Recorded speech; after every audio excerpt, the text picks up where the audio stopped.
الحمد لله وكفى وسلام على عباده الذين اصطفى أما بعد فأعوذ بالله من الشيطان الرجيم بسم الله الرحمن الرحيم وما أصابكم من مصيبة فبما كسبت أيديكم ويعفو عن كثير قال النبي صلى الله عليه وسلم التائب من الذنب كمن لا ذنب له أو كما قال عليه الصلاة والتسليم رب اشرح لي صدري ويسر لي أمري واحلل عقدة من لساني يفقهوا قولي سبحانك لا علم لنا إلا ما علمتنا إنك أنت العليم الحكيم إن الله وملائكته يصلون على النبي يا أيها الذين آمنوا صلوا عليه وسلموا تسليما اللهم صل على محمد عبدك ورسولك وصل على المؤمنين والمؤمنات والمسلمين والمسلمات صدق الله العظيم وصدق رسوله النبي الكريم ونحن على ذلك لمن الشاهدين والشاكرين والحمد لله رب العالمين۔ توفیق الہی اپنے محبوب مرشد پاک کی برکت سے عصر کی اس نشست میں توبہ اور استغفار سے متعلق بات چل رہی ہے۔ اللہ تعالیٰ کی جانب سے جو بھی حالات پیش آ رہے ہیں ظاہر ہے کہ من جانب اللہ ہے، اور ان مشکل حالات سے نکالنے والی ذات اللہ رب العزت کی ہے، اور اسی رب کی طرف رجوع ہونا چاہیے۔ وہی حاجت روا ہے، وہی مشکل کشا ہے، وہی شافی مطلق ہے۔ تو دل کی گہرائیوں سے اس رب ہی کو پکارنا چاہیے، اور حالات اور واقعات کو، یہ پہلے بھی میں بات عرض کر رہا تھا کہ کبھی مذاق میں نہیں لینا چاہیے، ہلکا نہیں لینا چاہیے، کیونکہ یہ جو بھی آفات و بلیات آتی ہیں، مصائب آتے ہیں، تو یہ اللہ تعالیٰ کی ایک فوج ہے، سپاہ ہے، اور ظاہر ہے کہ اللہ تعالیٰ کی سپاہ کا ہم مقابلہ نہیں کر سکتے۔ وہاں تو اللہ تعالیٰ سے پناہ مانگنی ہے، اللہ تعالیٰ سے عافیت طلب کرنی ہے، اور اس کے ساتھ ساتھ جو حفاظتی تدابیر ہے اس کو اختیار کرنا ہے، حفاظتی تدابیر کو بھی اختیار کرنا ہے، اور اس کے ساتھ ساتھ اللہ کی طرف رجوع بھی کرنا ہے، استغفار، اللہ کے سامنے استغفار کرنا ہے۔ اور یہ انسان کو بیدار کرنے کے لیے یہ چیزیں آتی ہیں، غفلت سے نکالنے کے لیے آتی ہیں۔ یہی وجہ ہے، میں نے پہلے بھی یہ بات عرض کی کہ جب سے یہ کرونا وائرس کی وبا آئی، ساری دنیا کے اندر جتنی بے حیائی تھی، فحاشی تھی، شراب خوری تھی، زنا تھا، بدکاری تھی، ہم جنس پرستی تھی، آج سب چیزیں بند ہو گئیں۔ بڑے بڑے جوئے کے اڈے امریکہ میں، برطانیہ میں، نہ معلوم کہاں کہاں، یورپ میں، کہ جہاں پر راتوں کو دن ہوتا تھا، اور جہاں پر کروڑوں ڈالر کا جوا روز کھیلا جاتا تھا، آج سب بند ہو گئے۔ اللہ تعالیٰ کی قدرت کا مشاہدہ ہو رہا ہے کہ وہ اللہ کی ذات کتنی قدرت والی ذات ہے، تو بندہ کہاں اس کا مقابلہ کر سکتا ہے؟ اس کے لیے تو اس میں عافیت اسی میں ہے کہ اللہ کے سامنے اپنے عجز کو پیش کرے، اپنی محتاجگی کو پیش کرے کہ یا اللہ بس ہم تجھ سے ہی حفاظت طلب کرتے ہیں۔ اور بعض چیزیں ایسی ہوتی ہیں کہ انسان کے لیے بیداری کا ذریعہ ہوتی ہیں، اور اسے چوٹ لگانے کے لیے وہ چیزیں آتی ہیں، اور کوئی چوٹ انسان کے دل پر ایسی لگتی ہے کہ جس سے انسان کی زندگی کا جو رخ ہے وہ بدل جاتا ہے۔ اور ایک نہیں، بے شمار ایسے واقعات ہیں۔ حضرت فرید الدین عطار رحمۃ اللہ علیہ عطار تھے، عطار خانہ تھا، آج جس کو پنساری کی دکان کہتے ہیں، تو اسے عربی میں عطار کہتے ہیں، عطار خانہ۔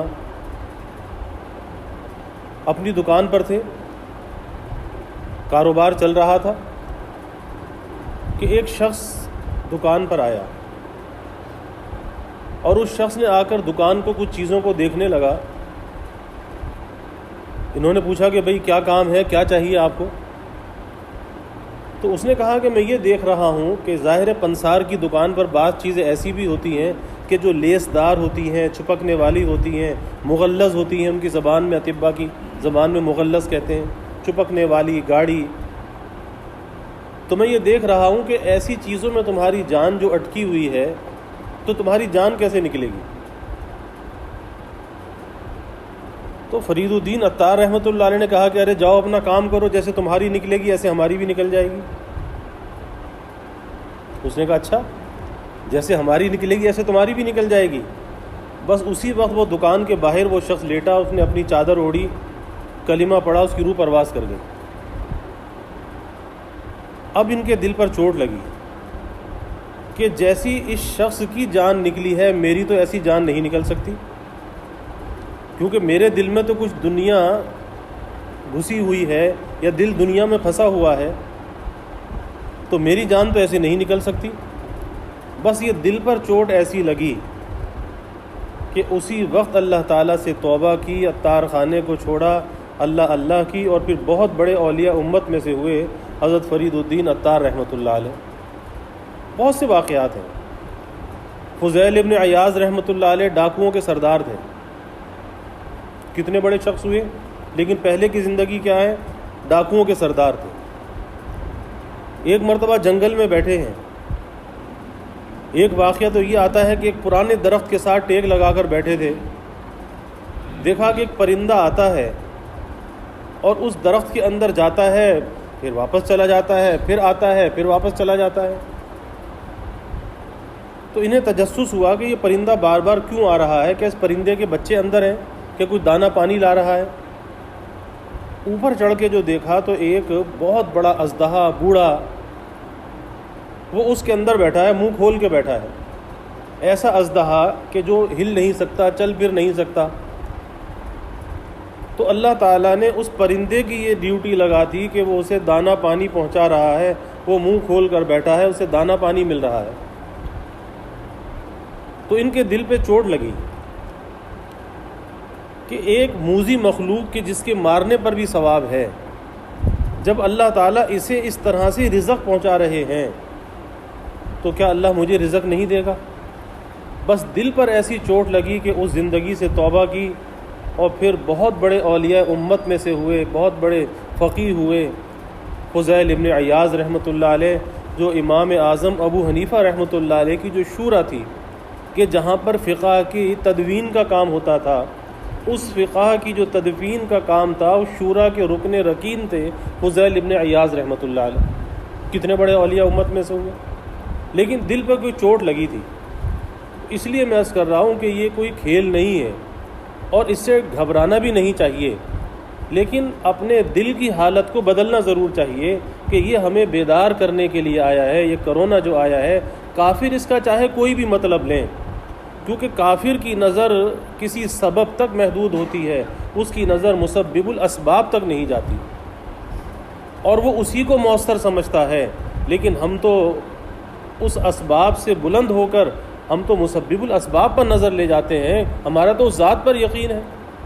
تو اس لیے یہ ہمیں بیدار کرنے کے لیے آیا ہے، یہ ہمارے دلوں پر چوٹ لگانے کے لیے آیا ہے کہ دیکھو اب تک تو تمہاری زندگی کیسی گزری، لیکن اللہ تعالیٰ نے ایک اتنا چھوٹا سا وائرس بھیج دیا کہ آج جس نے تمہیں گھروں کے اندر بند کر دیا، تم اس کا تصور بھی نہیں کر سکتے تھے کہ تم اپنے کاروبار بند کرو گے، فیکٹریاں بند کرو گے، بڑی بڑی انڈسٹریاں بند کر دو گے، سفر بند ہو جائیں گے، بحری جہاز رک جائیں گے۔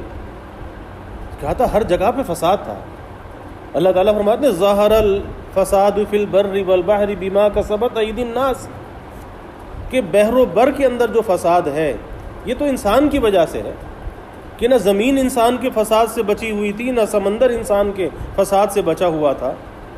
سمندروں کے اندر اتنے بڑے بڑے کروز چلتے تھے، اور وہ سارے کے سارے عیاشی کے اڈے تھے، ایک ایک کروز کے اندر 3,000 5,000 اور 6,000 آدمی چلتے تھے، اور جس میں زندگی کی ہر عیاشی اس کے اندر موجود ہوتی تھی، اور لوگ پیسہ دیتے تھے اور پیسہ دے کر ایک ورلڈ ٹور پہ نکل جاتے تھے، سمندر میں گھوم رہے ہیں، ناچنا گانا شراب زنا سب کچھ اس کے اندر ہو رہا ہے۔ لیکن آج کیا ہوا؟ آج ایسا ہوا کہ جب جو سب سے بڑا دنیا کا کروز تھا، کوئن نام تھا یا وکٹوریا نام تھا، 6,000 6,500 آدمی اس کے اندر تھے، اور جب یہ وبا پھیلی تو ساری عیاشیاں بھول گئے، اب اندر ایسے مقید ہو گئے، اور 600-700 آدمیوں کو کرونا لگ گیا، وائرس لگ گیا، سب عیاشیاں بھول گئے، سب ناچنا گانا بھول گئے، سب شراب پینا بھول گئے۔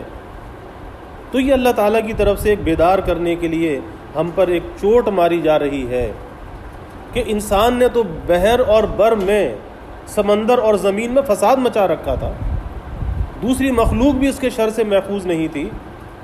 اسی لیے حدیث شریف میں آتا، اللہ کے حبیب صلی اللہ علیہ وسلم نے فرمایا کہ اگر یہ چوپائے نہ ہوتے، یہ جانور چوپائے جو ہوتے ہیں، اگر یہ نہ ہوتے تو اللہ تعالیٰ کبھی ایک قطرہ بارش کا نہ برساتا۔ کس وجہ سے؟ ہمارے کرتوتوں کی وجہ سے۔ اگر بارش برستی ہے تو ان چوپایوں کی وجہ سے برستی ہے، اللہ ان پہ رحم کھاتا ہے۔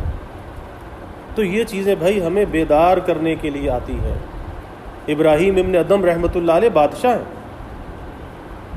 کتنی بڑی سلطنت ہے، بلخ اور بخارا کے بادشاہ ہیں، لیکن اللہ کو کچھ اور منظور تھا، کوئی دل پہ چوٹ لگانے والا آ گیا۔ ایک واقعہ تو یہ آتا ہے کہ رات کو اپنے محل میں آرام کر رہے تھے تو چھت پر کسی کے دوڑنے کی آواز آئی، تو آواز دی، پوچھا کہ بھائی کون ہے؟ کسی کی آواز آئی کہ ہمارے اونٹ گم ہو گئے ہیں، ہم اونٹ تلاش کرنے کے لیے آئے ہیں۔ انہوں نے کہا کہ بے وقوف ہوئے ہو، کیا محل کی چھت پر بھی اونٹ ملا کرتے ہیں؟ تو جواب آیا کہ اگر محل کی چھت پر اونٹ نہیں ملا کرتے تو پھر ان نرم گرم بستروں پر خدا بھی نہیں ملا کرتا۔ بس دل پہ چوٹ لگی اور بادشاہت کو لات مار دی۔ اور ایک واقعہ یہ آتا ہے کہ ایک مرتبہ اپنے محل میں تھے کہ ایک شخص آیا اور اس نے آ کر محل کو دیکھا اور محل کے کچھ خرابی، کچھ عیب بیان کرنے لگا۔ تو ان کو اس بات کا برا لگا کہ محل تو میرا ہے اور تمہیں کیا حق پہنچتا ہے کہ اس کے اندر تم خرابیاں بیان کرو، اس کی برائیاں بیان کرو۔ اس نے کہا کہ اچھا یہ محل آپ کا ہے، تو یہ بتائیے ذرا کہ آپ سے پہلے اس میں کون رہتا تھا؟ کہا جی پہلے تو میرا باپ رہتا تھا، اور اس سے پہلے کون رہتا تھا؟ میرا دادا رہتا تھا، اور اس سے پہلے پردادا رہتا تھا۔ تو پھر کہا کہ یہ آپ کا کہاں سے ہوا؟ مسافر خانہ ہوا، ایک آتا ہے چلا جاتا ہے، دوسرا چلا جاتا ہے، تیسرا آ جاتا ہے، تو یہ تو مسافر خانہ ہوا، یہ آپ کا کہاں سے ہوا؟ تو جس چیز کو آپ اپنا کہہ رہے ہو وہ آپ کا اپنا نہیں ہے، یہ تو پرایا ہے، اور حقیقت یہی ہے کہ پرایا ہے، اپنا نہیں ہے۔ اسی لیے اللہ کے حبیب صلی اللہ علیہ وسلم نے فرمایا کہ آدمی تو یہ کہتا ہے جی میرا مال میرا مال میرا مال، فرمایا تیرا مال کہاں سے؟ تیرا تو اتنا ہوا کہ جو تو نے کھا لیا وہ تیرا ہوا، اور جو تو نے پہن کر بوسیدہ کر دیا وہ تیرا ہوا، اور جو آخرت کے اکاؤنٹ میں جمع کر دیا، اللہ کے پاس بھیج دیا، وہ تیرا ہوا۔ باقی اس کے علاوہ تیرا تو کچھ بھی نہیں، جو کچھ تو جمع کر رہا ہے یہ تیرا نہیں۔ اسی لیے میں نے پہلے بھی عرض کیا تھا، اللہ کے حبیب صلی اللہ علیہ وسلم کے یہاں بکری ذبح ہوئی۔ آپ جب گھر تشریف لائے، حضرت عائشہ رضی اللہ عنہا سے پوچھا کہ بھئی کیا بچا؟ کہا کہ ایک دست جو ہے، بکری کی جو دستی ہوتی ہے وہ ایک دست بچی ہے، باقی تقسیم ہو گئی۔ تو آپ نے کیا فرمایا؟ آپ نے فرمایا کہ وہ جو تقسیم ہو گئی در حقیقت وہ بچا ہے، وہ بچا ہے، یہ نہیں بچا۔ جو اللہ کے راستے میں دے دیا وہ بچا ہے، وہ محفوظ ہو گیا، یہ نہیں بچا۔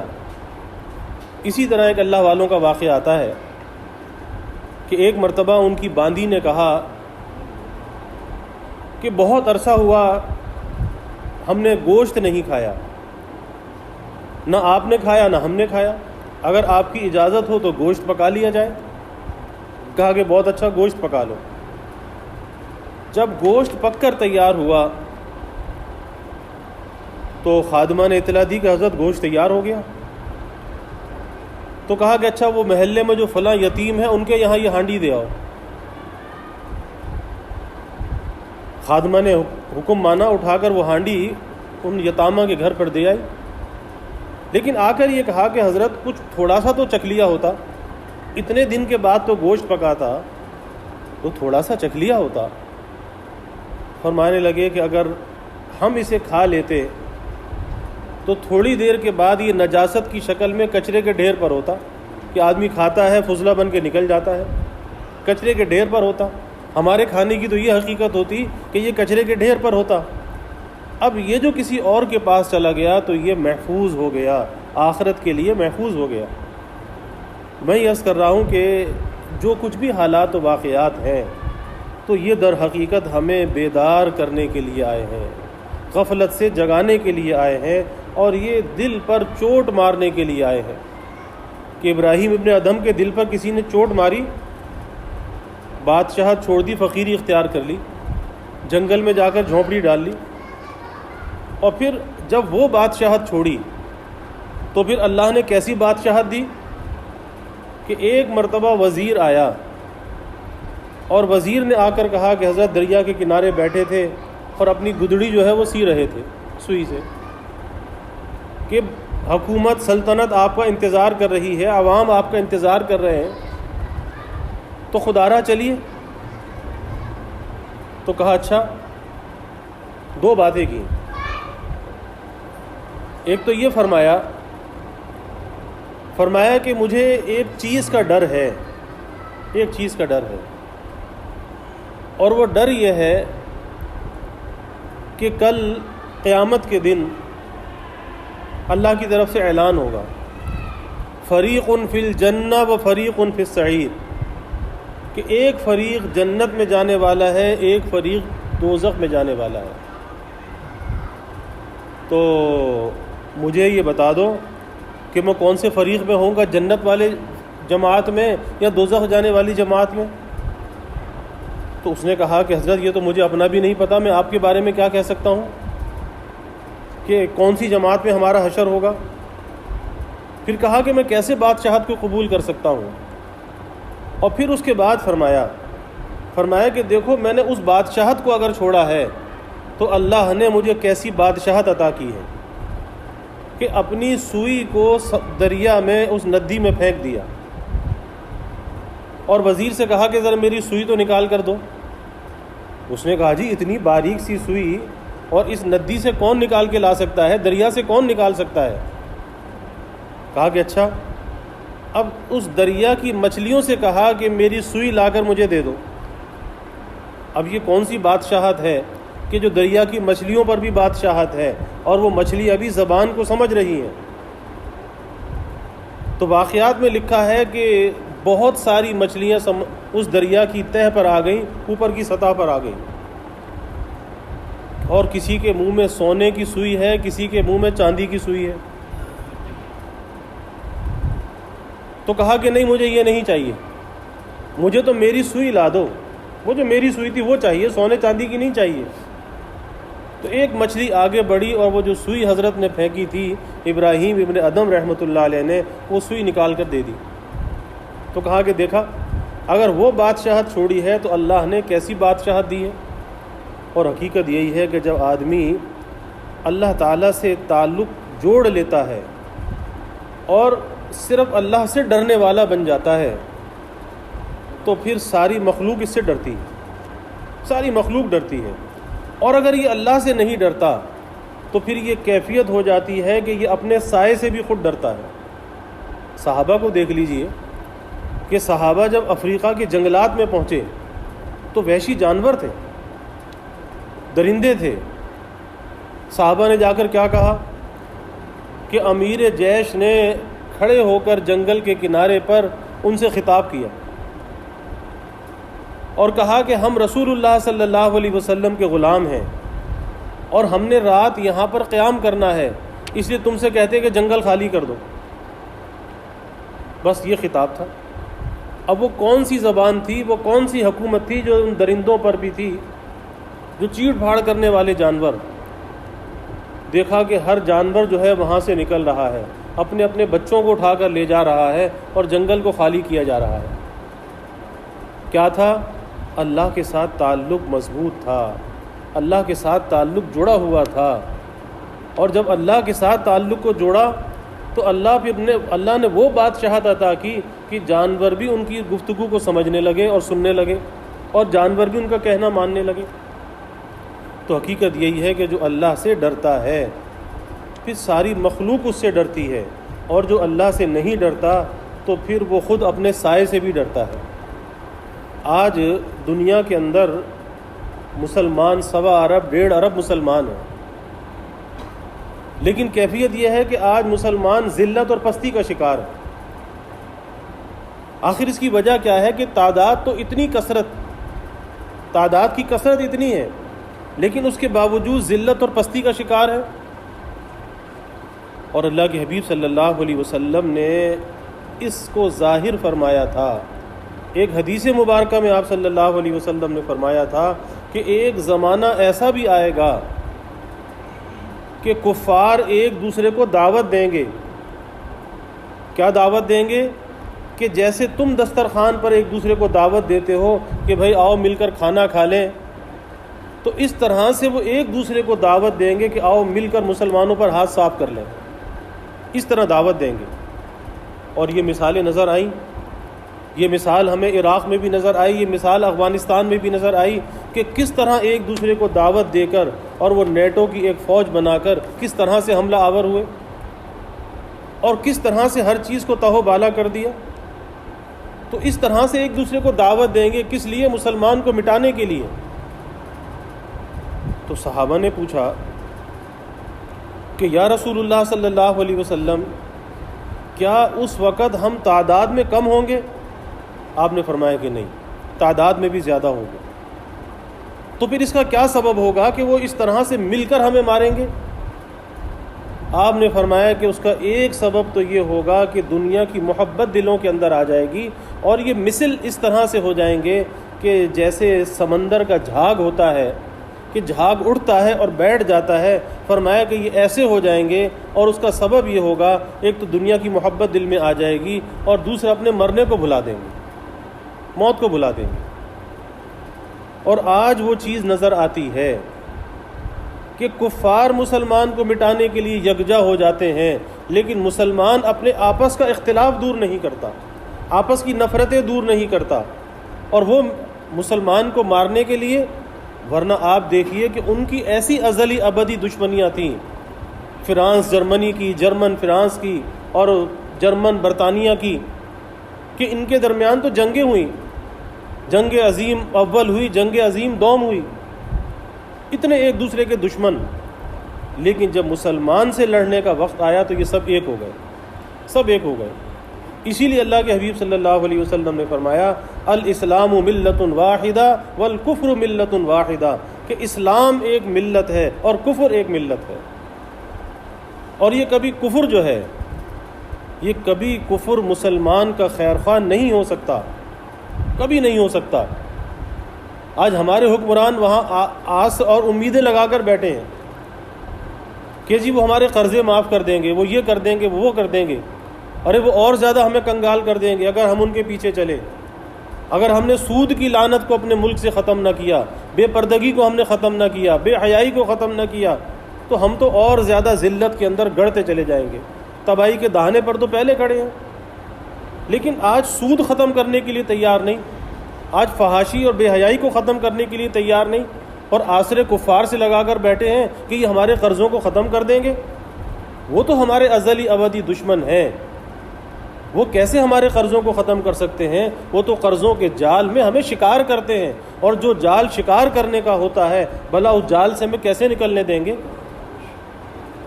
تو ہمیں سوچنا چاہیے کہ ہماری نجات اور کامیابی کس میں ہے۔ ہماری نجات اور کامیابی کا ایک ہی راستہ ہے، اللہ کی طرف رجوع کریں، سچے دل کے ساتھ رجوع کریں۔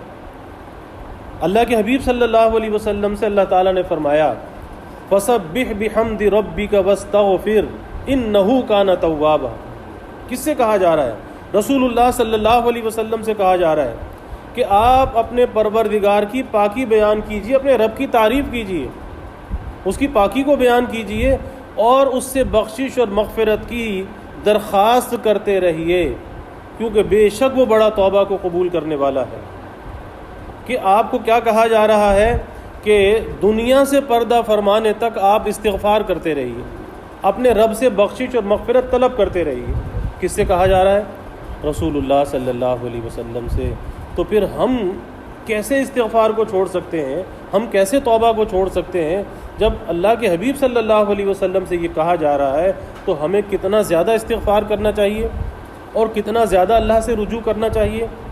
تو آج یہ جو کرونا وائرس ہے یہ ہمارے دلوں پر چوٹ لگانے کے لیے آیا ہے، یہ ہمیں بیدار کرنے کے لیے آیا ہے کہ اللہ کے ساتھ اپنے ٹوٹے ہوئے تعلق کو جوڑ لو اور اس کمزور تعلق کو مضبوط کر لو اور اس دوری کو نزدیکی کے اندر بدل لو۔ تو یہ ہمیں بیدار کرنے کے لیے آیا ہے اور ہمیں کسی خواب غفلت میں نہیں رہنا چاہیے، بلکہ بیدار ہو جانا چاہیے کہ نامعلوم کتنا وقت باقی ہے، کس کو کیا پتہ ہے۔ آج لوگ یہی تجزیے پیش کر رہے ہیں کہ پاکستانی قوم بھی عجیب ہے کہ کرونا سے لوگوں کو مرتا ہوا بھی دیکھ رہی ہے، لیکن اپنے بارے میں یہ گمان کہ مجھے کرونا نہیں لگے گا۔ بھائی حفاظتی اقدامات ضروری ہے، اس کو کرنا چاہیے اور بھروسہ اللہ پہ کرنا چاہیے۔ ہمارا ایمان اور یقین یہ ہونا چاہیے حفاظتی تدابیر اختیار کرنے کے بعد کہ سب کچھ اللہ کے چاہنے سے ہوگا۔ اگر اس کے باوجود بھی اگر کسی کو بیماری لگ گئی تو اللہ کو یہی منظور تھا، ہو گیا، لیکن بھروسہ اللہ پر ہونا چاہیے۔ اس لیے ہمیں کثرت سے استغفار کرنا چاہیے۔ جیسے کل عرض کیا کہ رسول اللہ صلی اللہ علیہ وسلم ایک ایک نشست میں 100 مرتبہ استغفار فرماتے تھے، رب اغفر لی وتب علی انک انت التواب الرحیم، رب اغفر لی وتب علی انک انت التواب الرحیم، اللہم اغفر لی وتب علی انک انت التواب الرحیم۔ تو ہمیں بھی کثرت سے بھائی استغفار کرنا چاہیے۔ اور سب سے بڑی بات یہ ہے استغفار کے ساتھ ساتھ کہ اپنے دلوں میں بیداری لانی چاہیے، اللہ پر یقین، اللہ پر بھروسہ اور اللہ کے ساتھ مضبوط تعلق۔ یہ ہمارا وقت کا جو حاصل ہے وہ یہ ہونا چاہیے، وقت کا حاصل باتیں بنانا نہیں ہونا چاہیے، بلکہ اللہ کے ساتھ اپنے تعلق کو مضبوط کرنا چاہیے۔ اللہ ہم سب کو توفیق عطا فرمائے۔ وآخر دعوانا الحمد للہ رب العالمین والعاقبۃ للمتقین والصلاۃ والسلام علی اشرف الانبیاء والمرسلین۔ اللہم صل علی سیدنا و مولانا محمد وعلی آل سیدنا و مولانا محمد وبارک وسلم۔ ربنا آتنا فی الدنیا حسنہ وفی الآخرۃ حسنہ وقنا عذاب النار۔ ربنا اتمم لنا نورنا واغفر لنا انک علی کل شیء قدیر۔ ربنا ظلمنا انفسنا وإن لم تغفر لنا وترحمنا لنكونن من الخاسرين۔ ربنا هب لنا من أزواجنا وذرياتنا قرة أعين واجعلنا للمتقين إماما۔ اللهم أعنا على ذكرك وشكرك وحسن عبادتك۔ اللهم وفقنا لما تحب وترضى من القول والعمل والفعل والنية والهدى إنك على كل شيء قدير۔ اللهم إنا نسألك الهدى والتقى والعفاف والغنى۔ اللهم إنا نسألك الصحة والعفة والأمانة وحسن الخلق والرضا بالقدر۔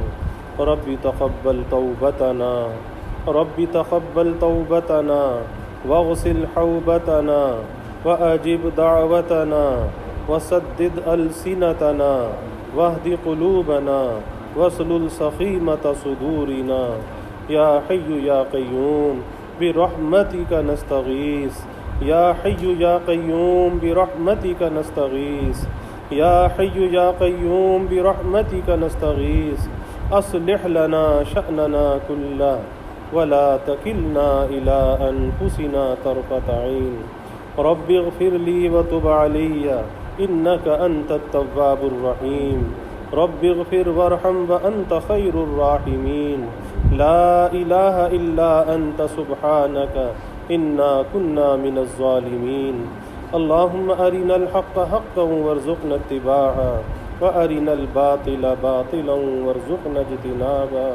اللهم إنا نسألك العفو والعافية والمعافاة الدائمة في الدين والدنيا والآخرة والفوز بالجنة والنجاة من النار. اللهم إنا نسألك من خير ما سألك منه نبيك سيدنا محمد صلى الله عليه وسلم، ونعوذ بك من شر ما استعاذك منه نبيك سيدنا محمد صلى الله عليه وسلم، وأنت المستعان وعليك البلاغ ولا حول ولا قوة إلا بالله. وجزى الله عنا محمدا صلى الله عليه وسلم ما هو أهله، وصلى الله تعالى وسلم على النبي الكريم. آمين برحمتك يا